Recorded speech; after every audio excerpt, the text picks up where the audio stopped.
Sean, 2015, Counter-Strike Go. What do you need from that game? What are you looking forward to? So, because the game... That's a sad little microphone. It is. You have to like hold it up. It's I great. apologize if it sounds like I'm wiggling Oh the whole God, time. that sounds great. I'm doing my Yeah. best not to do that. What I want from it, I want 128 tick servers in ranked matchmaking. I thought you were just gonna say like 128 $million. Oh, no, yeah, that would be awesome. I do want that Pro too. money. Not exactly CS:GO wanna change related, mine. but one of the things that really bugs a lot of competitive players is just like the registry on servers in matchmaking isn't as good as it could be. And Valve has addressed this before, and they say that the majority of CS:GO players play it at a really, really low like frame rate and really low settings because their computers are just overall pretty Whoops. bad. Beep. 31-16. And but this affects players who are playing on nice machines and have really good connections because some of your shots won't register, or you'll have bullets go right through someone. And with higher registry rates, like with a higher command rate and a higher like update rate, that is an issue that's totally solved. And you see this in ESEA and ESL, like all of the actual major tournaments. All of them are 128 tick servers or higher. Currently in CS:GO for ranked matchmaking, it's 64 tick, which is like the minimum acceptable standard. I would love to see it go up to 128. I think that would be a huge deal, and a lot of players. That would make a lot of players really, really happy. Do you think that's feasible? Yeah, I mean, I don't see why not. Like, I understand the position that Valve has taken last year, which was that most players don't need 128 tick, is probably not true anymore. Like, the audience for that game has grown like 4 or 5 times over since last year. You see it in the Twitch streams, like it's now one of the top. It had a weird games. explosion. In Yeah, Yeah, terms of like getting- a couple months ago, Huge right? explosion, yeah. Well, over this past year. Yeah, it's like the last 6 months really. It went from like 50,000 players a night to like 450 or 500,000. That's yeah, awesome. over the last year. I think it's because they started adding like the map pack stuff. And the Yeah, gun the map pack skins, stuff. and The they started adding skins, Dota hats. yeah. Is what they did. Skins were a big deal. There's a lot of people out there who play the game casually, but they're big like marketplace traders. Like they like to collect skins and trade them because some of those skins are really, really valuable. Like a couple $100. I mean, per skin, which Doesn't is it have crazy. stickers? Yeah, so pro players and tournaments have God. like Yeah. souvenir stickers that you can only get during that time at the tournament, and they're really valuable. A lot of the modding and community stuff has really just bolstered people's interest in the game, which is really cool.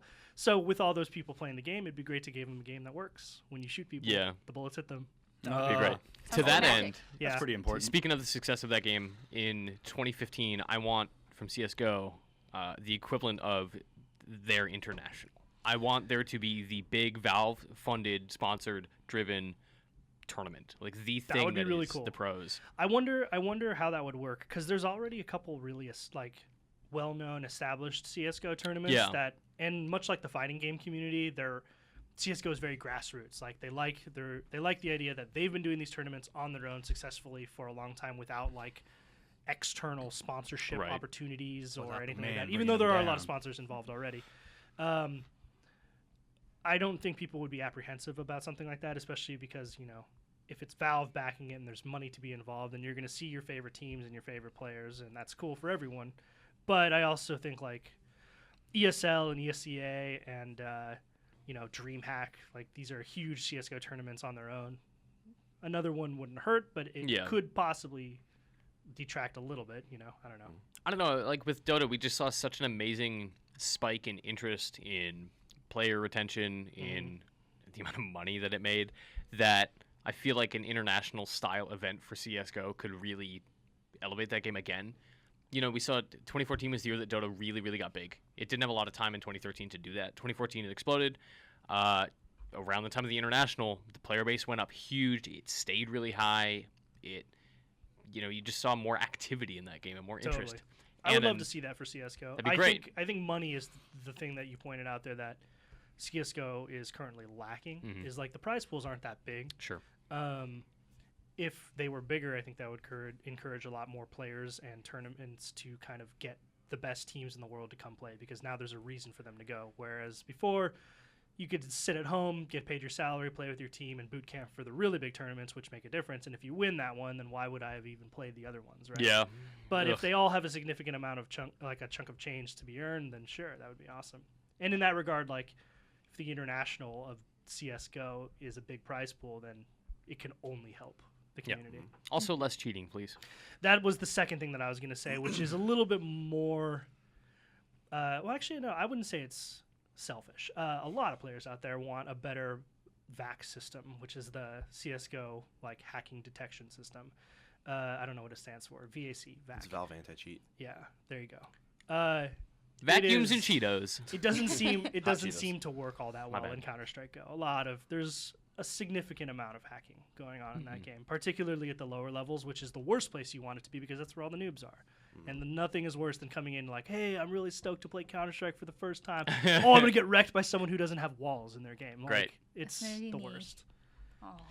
That's kind of been an issue with Counter-Strike for a while, though, right? Yeah, and I don't know why exactly. Wall Like I've hacks, had this map discussion with a lot of different people, and no one can give me a direct answer, or no one can give me an answer that's really compelling, and they're all very different. Which is like, Dota is made by Valve, like Counter-Strike's made by Valve. Like, why is it so much easier to hack Counter-Strike than it is to hack Dota? And no one has an answer for that. I don't think I've seen a single instance of someone cheating in Dota. At least nothing that I could detect. Yeah. Yep. No, Me I neither, can't even and think of we- like, oh, that happened for like most of the time. It's like I just don't understand why that happened because I lack the knowledge. Not he did something that's impossible. Right. That's wrong. With League, I've seen like weird bots, but it's completely different. It's not hacking, it's just bots. I haven't even seen bots. Really? I've seen them in an ARAM, and they're the weirdest thing. What do they do? They just like run forward, and they'll just like start attacking the objective, but they'll kind of just skip. Sometimes they'll just skip creeps, and they'll go straight to the tower. What and is the they'll just benefit of die. that? Why does I that don't know. exist? Just experience. They want to Yeah, get the account they'll- to 30. Yeah, they'll get to the account super high, and then they'll sell it. And they Yeah. have no kills and It's a the billion worst. deaths. Yeah, and so if you get one on your team, it's like you might as well have someone just like AFK or something. Great. Cool. It's the worst.